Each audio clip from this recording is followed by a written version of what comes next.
Just search. Hello, everyone, and welcome back again to the GSMC Fantasy Sports Podcast, brought to you, as always, by the GSMC Sports Network. Hope you guys are enjoying the show thus far. We're going to continue with our player profiles and with our wide receivers, with a guy who is in a new home, like I said before the break. Is he going to be someone who's going to force the issue in the wide receiver market in terms of his controversy, or is he going to truly be one of the stars and the standards at the wide receiver position? And that, of course, is Stefon Diggs. Stefon Diggs, wherever he's gone, has created this aura about him that he wants the ball. He always makes himself available to every single quarterback, whether it was with Kirk Cousins or whoever was at quarterback in that weird Vikings era when he was there, whether it was Josh Allen, in a much more angry way. And now moving to Houston with CJ Stroud, a young quarterback who's still learning about the league and still developing himself, even though he had one of the best rookie seasons of any quarterback in history. Stefon Diggs is definitely going to be a very highly scrutinized fantasy player. But without further ado, let's jump right into the fantasy stats that make Stefon Diggs so controversial and so scrutinized. Throughout his career, he's accumulated 1,413.7 points. His best total was in 2022 with 208.6 fantasy points. Last year, he was very respectable. Wide receiver 10 at the position. However, he only averaged 13 points per game and was a wide receiver 15.5 point scoring leagues in terms of PPR. And here's everything you need to know. From week 10 on, he only averaged 7.3 points per game. Only averaged about 92 receiving yards per game as well. So he's definitely one of those players who you approach with caution, but as we all know, he is in a new home. So who knows? All bets are off on Stefon Diggs at the moment. They're projecting him to have a very solid season. 1,037 yards, 6 TDs for a total of 141 fantasy points. So it's not a terrible season, but it's definitely not a season you would expect out of someone of Stefon Diggs' caliber. But let's talk about this move to the Houston Texans, because I truly think it's important to get to the weeds of what Stefon Diggs is going to look like in terms of fantasy. The Houston Texans, obviously, we've talked about them a lot on this show.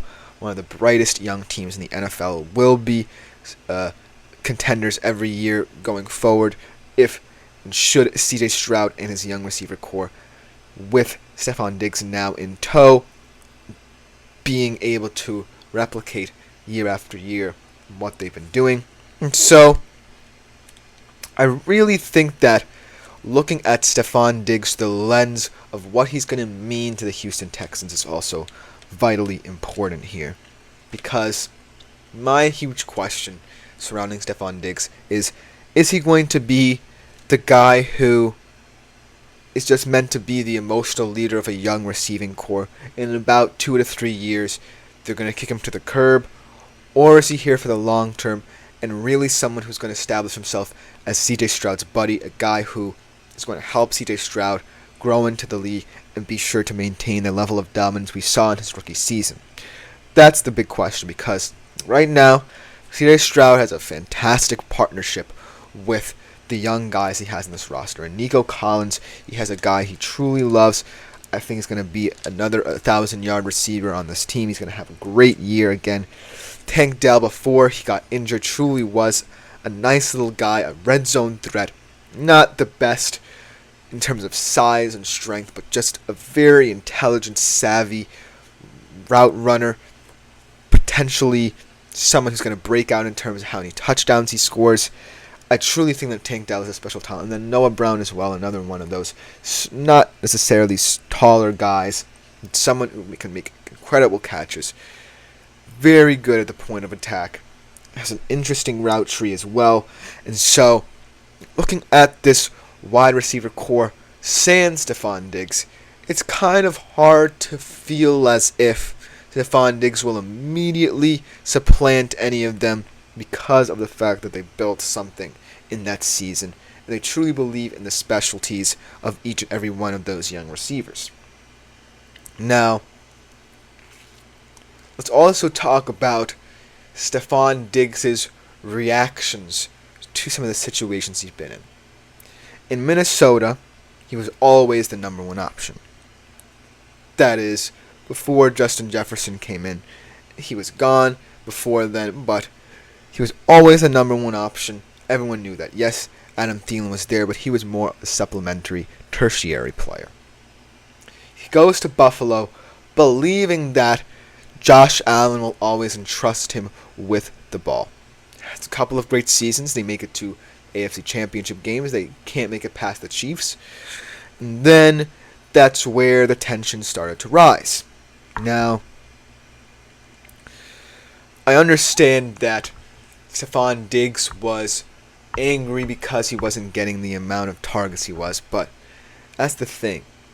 In the Bills' offense, I really think you just had to allow Josh Allen to do what Josh Allen did. And I think that's what frustrated Stefon Diggs. He's like, hey, I'm a star, but all the attention was going to Josh Allen and what he could do on the football field. And he kind of fell by the wayside. And especially came to the forefront when, in order to win games to even make the playoffs last year, the Bills moved much more to a smash-mouth attack, where you saw Josh Allen throwing very short passes behind the line of scrimmage to James Cook and just allowing James Cook to produce all the offensive numbers. And so that's why I feel like Stefon Diggs grew frustrated, and thus he's moving to Houston. I really think that this move could be one of the more underrated moves of the offseason, just for how it looks on paper for a younger quarterback. However, Stefon Diggs can be a liability. And I'm treading on this lightly because I truly respect Stefon Diggs for what he's done throughout his career.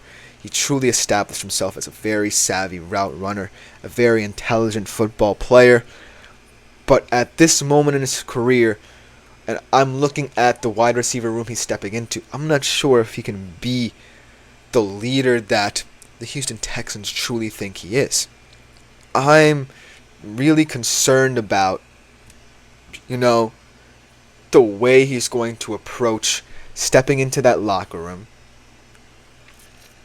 introducing himself, making it known that he wants to be the guy for the Houston Texans, while they've already established an identity based off of last season.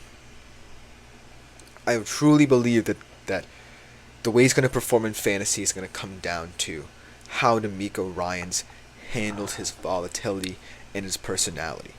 Because if he lets it get out of hand, this could be a disastrous season for Houston. This could be a very regressive season for C.J. Stroud, for all involved. But if Stefon Diggs is willing to adapt to what DeMeco Ryans preaches, to what the Houston Texans organization is becoming, then I can see a path forward where Stefon Diggs is not necessarily a wide receiver 1, but someone who's a high-end wide receiver 2 and can really help this unit. And B, being a leader that actually makes the Houston Texans an even more intriguing fantasy option for years to come. Because what Stefon Diggs moving to Houston means is that a lot more targets are going to be availed to these players because of the fact C.J. Stroud is now incorporating a star receiver. And so, while the question will certainly be about, who gets the most targets out of Diggs and Collins, as they're the two best receivers on this team right now, I truly believe that each and every one of these 4 receivers in their own special way can be fantastic fantasy assets. And that's kind of what I really like about the Houston Texans as a team. Yes, I know we're talking about Stefon Diggs on the whole here, but I think it's the move that really matters in terms of dissecting what Stefon Diggs brings to the plate in fantasy. The move itself resembles a decision by Stefon Diggs to say, hey, I've had a good career thus far. Buffalo was a frustrating period in it. And now I'm going to move to a team that is truly building something here. And I'm kind of giving myself up.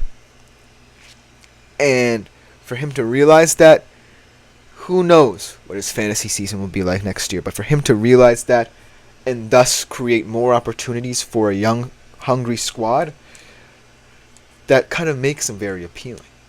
He may not be the wide receiver one you expect him to be, but Stefon Diggs has opened up pathways for everyone on that team. And that should excite you, to say the least.